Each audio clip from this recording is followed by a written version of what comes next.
हाँ जी, क्या हाल चाल है सभी के। Welcome back to the channel. आज की वीडियो में हम बात करने वाले हैं आपके मैथ्स के बोर्ड एग्जाम से रिलेटेड कुछ महत्वपूर्ण बातों के बारे में, वो सारी चीजें जो कि आपको आखिरी के टाइम पे दिमाग में रखनी है। देखो यार, आपने पढ़ाई कर ली, आपने सिलेबस कंप्लीट कर लिया, बहुत बढ़िया बात है। अब अगर आपने उस चीज को अच्छे से प्रेजेंट नहीं करा तो नंबर नहीं मिलेंगे। आपके दिमाग में क्या क्या चीजें, उससे फर्क नहीं पड़ता। आप पेपर पे क्या लिख के आ रहे हो, किस तरह से प्रेजेंट करके आ रहे हो, उससे मैटर करेगा कि आपके 100/100 आएंगे या नहीं आएंगे। तो वो सारी प्रेजेंटेशन की स्ट्रेटेजीज, वो प्रेजेंटेशन की टिप्स, वो टाइम मैनेजमेंट कैसे करना है, उसके बारे में क्या सोचना है, कैसे आपको सिली मिस्टेक्स, कैलकुलेशन एरर से बचना है, क्या क्या चीजें हैं जो कि आखिरी के टाइम पे आपको ध्यान में रखनी है, वो सारी चीजें यहां पे मैं आपको बताने आया हूं। ज्यादा टाइम मैं आपका नहीं लूंगा, ज्यादा टाइम मैं आपका वेस्ट नहीं करूंगा। आप इसको 2x पे देख लेना और जैसे ही आपका बोर्ड का एग्जाम शुरू होने वाला हो उससे पहले एक बार और जरूर देख के चले जाना, चीजें एक बार ब्रशअप हो जाएंगी। देखो मेरी जान, बोर्ड का पहला एग्जाम है तुम्हारा, ये मैथ्स का पहला एग्जाम है, ठीक है। तुम्हारे जीवन के पहला बोर्ड का एग्जाम है। बिल्कुल घबराना नहीं है, बिल्कुल नहीं टेंशन लेनी है मेरी जान। अच्छा एग्जाम जाएगा, कॉन्फिडेंस हाई रखना है, कॉन्फिडेंस लो नहीं होने देना है, डिमोटिवेट नहीं होना है। देखो यार, ये बहुत नेचुरल सी चीज है कि जब भी एग्जाम की तरफ हम जा रहे होते हैं, एग्जाम के दिन करीब हो रहे होते हैं, हमें ऐसा लगता है कि यार हम चीजें भूल रहे हैं या हम चीजें भूल ना जाएं, यार वहां पे जाके हम ब्लैंक ना हो जाएं। देख मेरी जान, ये चीज नेचुरल है, इसके बारे में ज्यादा टेंशन नहीं लेनी है। उस समय पे जब हम बोर्ड एग्जाम लिख रहे होते हैं ना, वो वैसे ही इतना सीरियस माहौल हो जाता है कि चीजें अपने आप याद आनी शुरू हो जाएंगी। बिल्कुल नॉर्मल है, बिल्कुल टेंशन नहीं लेनी है। सिलेबस आपने कंप्लीट कर लिया है, आपने रिवीजन अच्छे से कर लिया है, बस ये दोनों चीज मैटर करती हैं। अब इसके बाद आप बोर्ड का एग्जाम फोड़ के आओगे। क्या मेरी बात समझ में आ रही है? क्या क्या चीजें अब आपके दिमाग में डाउट थी उसको मैं क्लियर कर देता हूं। सबसे पहला डाउट बच्चों के दिमाग में था कि भैया कौन से सेक्शन से शुरू करें, कौन से सेक्शन से हम अपने इस एग्जाम को शुरू करें। क्या भैया हमें पहले सारे बड़े बड़े मार्क्स वाले क्वेश्चन कर लेने चाहिए, फिर हमें छोटे मार्क्स वाले क्वेश्चन पे आना चाहिए, या पहले भैया जो सेक्शन ABCD चल रहा है वैसे ही करें? दो ऑप्शन होते हैं। या तो है कि हाईएस्ट मार्क्स से लोएस्ट मार्क्स वाले की तरफ जाएं कि भाई section E, B, E, D, C इस तरह से जाएं, या तो भैया ये ऑप्शन होता है। या फिर भैया जो पेपर का पैटर्न है A से लेके B से लेके C से लेके D इस तरह से चले। देखो मेरी जान, मैं आपको दो चीजें सजेस्ट करूंगा। अगर अभी आपके बोर्ड के जिस भी दिन आप ये वीडियो देख रहे हो, अगर आपके 1 या 2 दिन या 3 दिन बचे हैं, तो मैं ये कहूंगा एटलीस्ट 3 सैंपल पेपर लगाओ। क्या बोलूंगा मैं, सुनना मेरे ध्यान से। आपने शायद सैंपल पेपर ले रखे हो, नहीं ले रखे हो, आप जाके ले सकते हो। आजकल तो वो मैंने देखे ओसवाल वालों के कंबाइंड सैंपल पेपर भी आते हैं। आप एक बुक ले लो, अगर आपने नहीं लिया, उसी में सारे सब्जेक्ट्स के हो जाएंगे। लिंक वगैरह मैं नीचे डिस्क्रिप्शन में दे दूंगा। तो आपको क्या करना है, सैंपल पेपर उठाना है। अगर आपके पास अभी 2-3 दिन बचे हैं, नहीं बचे हैं, आप एकदम एंड मोमेंट पे वीडियो देख रहे हो तो भी बताऊंगा। अगर आपके पास 2-3 दिन बचे हैं तो क्या करो ना, एटलीस्ट 3 सैंपल क्वेश्चन पेपर लगाओ। कैसे लगाने हैं 3 सैंपल क्वेश्चन पेपर? एक सैंपल पेपर लगाओ पीछे से, है ना, एक सैंपल पेपर लगाओ पीछे वाले सेक्शन से, कि आप सेक्शन E, फिर सेक्शन D, फिर सेक्शन C, फिर सेक्शन B, फिर सेक्शन A पे आए। एक बार इस तरह से लगा के देखो एक सैंपल पेपर को, एनालाइज करो कि भाई क्या टाइम से पहले क्वेश्चन हो पा रहे हैं, क्या इसमें कोई दिक्कत तो नहीं आ रही है। एक बार ऐसा करो कि भाई सेक्शन A, फिर सेक्शन B, फिर सेक्शन C, फिर सेक्शन D, फिर इस तरह से आगे। एक बार इस तरह से करके देखो क्वेश्चन पेपर को, फिर एनालाइज करो कि भाई मेरे से क्या चीज बढ़िया रह रही है। तीसरा कोई और रैंडम सिलेक्शन कर लो, कि जैसे B हो गया, या पहले मान लो सेक्शन C कर लिया, फिर B कर लिया, फिर A कर लिया, फिर लास्ट में D, और फिर लास्ट में D, और फिर लास्ट में E कर लिया। कोई भी एक रैंडम तरीके से कर लो। 3 सैंपल पेपर उठा के लगाओ अलग अलग पैटर्न से। जो पैटर्न आपको सूट कर रहा है वही पैटर्न से आप फाइनल बोर्ड के एग्जाम में जाके लिख दो। क्या मेरी बात समझ में आ रही है? ये होता है कि अगर आपके पास अभी 2-3 दिन बचे हैं, आप ओसवाल के सैंपल पेपर लिए आपने, 25 सैंपल पेपर कंबाइंड वाली एक बुक आती है, वो ले लो। अगर अभी टाइम कम है तुम्हारे पास, वो सारी पेपर में काम आ जाएंगी, अलग अलग लेने की जरूरत नहीं पड़ेगी, तो वो ले लो।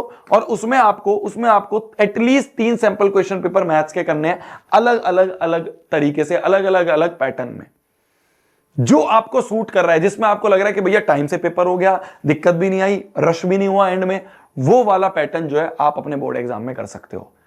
ये जब आपके पास 2-3 दिन बचे हैं, मान लो आप बिल्कुल एंड टाइम पे इस वाली वीडियो को देख रहे हो, आपका मान लो अभी 1 घंटे बाद 2 घंटे बाद एग्जाम है, तो मैं ये कहूंगा, मैं ये सजेस्ट करूंगा, आप इस वाले पैटर्न पे जा सकते हो। इससे फायदा क्या रहता है? फायदा ये रहता है कि आपने जो मैक्सिमम मार्क्स वाले क्वेश्चन है, भाई मान लो जो आपके केस बेस्ड क्वेश्चन है 5 मार्क्स का, जो आपके 4 मार्क्स वाले क्वेश्चन है, जो आपके 3 मार्क्स वाले क्वेश्चन है, ये मैक्सिमम मार्क्स वाले क्वेश्चन है, ये आपने पेपर के स्टार्ट में ही कवर कर लिए। आपने क्या करा, आपका माइंड फ्रेश होता है, सुबह सुबह आप जाते हो, माइंड फ्रेश में आपने मैक्सिमम मार्क्स वाले क्वेश्चन जो है अटेम्प्ट करके उनको साइड में रख दिया। अब मान लो आखिरी में टाइम छूट भी गया, मान लो टाइम खत्म भी हो गया, तब भी जो क्वेश्चन छूटेंगे वो कौन से छूटेंगे, 1 मार्क्स वाले, उनसे इतना मैटर नहीं होगा। मान लो आपने शुरुआत करी 1 मार्क्स से और आखिरी में आपके पास टाइम कम बचा, तो क्या होगा, ये 5 मार्क्स वाले, ये 4 मार्क्स वाले क्वेश्चन छूट जाएंगे, और अगर ये छूट गए तो आपके नंबर्स में काफी डिफरेंस आएगा। तो इसलिए मेरा सजेशन ये रहेगा, अगर 2-3 दिन बचे हैं, 3 सैंपल पेपर लगाओ उस सवाल के, तीनों सैंपल पेपर को अलग अलग पैटर्न से लगा लो, बहुत बढ़िया, आपको समझ में आ जाएगा जो पैटर्न सूट करे। मान लो आपको यही पैटर्न सूट कर रहा है तो इसी पैटर्न से अपना पेपर जाके देना। बट इन केस अगर आप बिल्कुल एंड टाइम पे देख रहे हो तो मेरा सजेशन रहेगा हाईएस्ट मार्क्स से लोएस्ट मार्क्स वाले की तरफ जाओ। अब एक चीज और ध्यान रखना, एक चीज और ध्यान रखना मेरी जान, सेक्शन कौन सा अटेम्प्ट कर रहे हो उसको मेंशन जरूर करना है। मान लो आप केस बेस वाला, मान लो सेक्शन ई आप अटेम्प्ट कर रहे हो, तो ये जो आपका आंसर शीट होती है ना, ये जो आपकी आंसर शीट होती है, ये आंसर शीट है, इस पे यहां पे सेंटर पे सेक्शन ई ऐसे जरूर मेंशन कर देना हेडिंग। फिर सेक्शन ई के सारे क्वेश्चन जो है वो कर दिए, ठीक है, वो आपने कर दिए। फिर उसके बाद एक लाइन ड्रॉ कर दो, फिर लाइन ड्रॉ करने के बाद आपने अगला सेक्शन करा, मान लो सेक्शन सी, ठीक है, फिर सेक्शन सी के सारे क्वेश्चन जितने भी पेजेस में हो रहे अटेम्प्ट कर दिए। क्या मेरी बात समझ रहे हो? क्वेश्चन नंबर कौन सा अटेम्प्ट कर रहे हो, जैसे मान लो आप यहाँ पे, जैसे मान लो आप यहाँ पे 35वां क्वेश्चन अटेम्प्ट कर रहे हो, 34वां क्वेश्चन अटेम्प्ट कर रहे हो, तो ये नंबर्स बहुत ध्यान से लिखना मेरी जान। टीचर को ये मत सोचना कि वो तो मान ही लेगा कि ये वो वाला क्वेश्चन है, नहीं, कौन सा क्वेश्चन अटेम्प्ट कर रहे हो उसको यहाँ पे अच्छे से मेंशन करना है, ठीक है मेरी जान? क्या मेरी बात क्लियर हुई?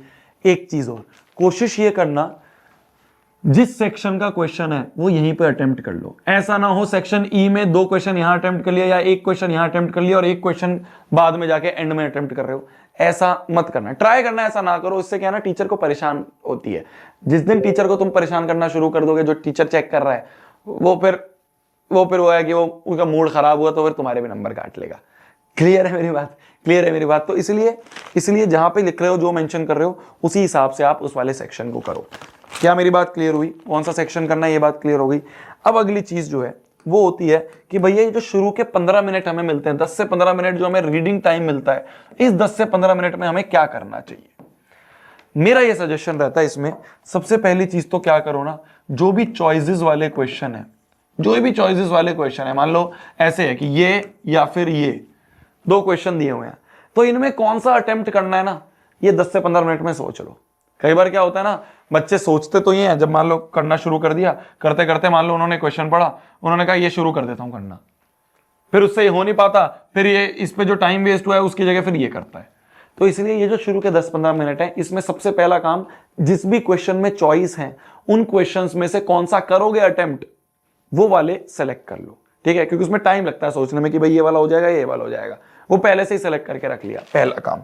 दूसरा काम जो मैं कहूंगा वो मैं ये कहूंगा कि भाई जितने भी क्वेश्चंस हैं ना जिनमें यूनिट्स हैं, जैसे कुछ ऐसे क्वेश्चंस होते हैं कि ऐसे ऐसे लिखा है और लिखा है 25 किलोमीटर पर आवर, और फिर आगे आगे आगे आगे लिखा है और कहीं पे लिखा है 16 मीटर पर सेकंड, यहां पे यूनिट कन्वर्जन की जरूरत है। तो रीडिंग टाइम में क्या करो ना, रीडिंग टाइम में इस तरह के क्वेश्चंस आइडेंटिफाई करके उन यूनिट्स को अंडरलाइन कर दो, उन यूनिट्स को अंडरलाइन कर दो। भैया इससे क्या होगा, जब हम पेपर दे रहे होते हैं ना, तब हमारा दिमाग कई बार इतना नहीं चलता, तो उस समय क्या होता है, सिली मिस्टेक हो जाती है, यूनिट कन्वर्जन करना भूल जाते हैं। पर मान लो तुमने पहले से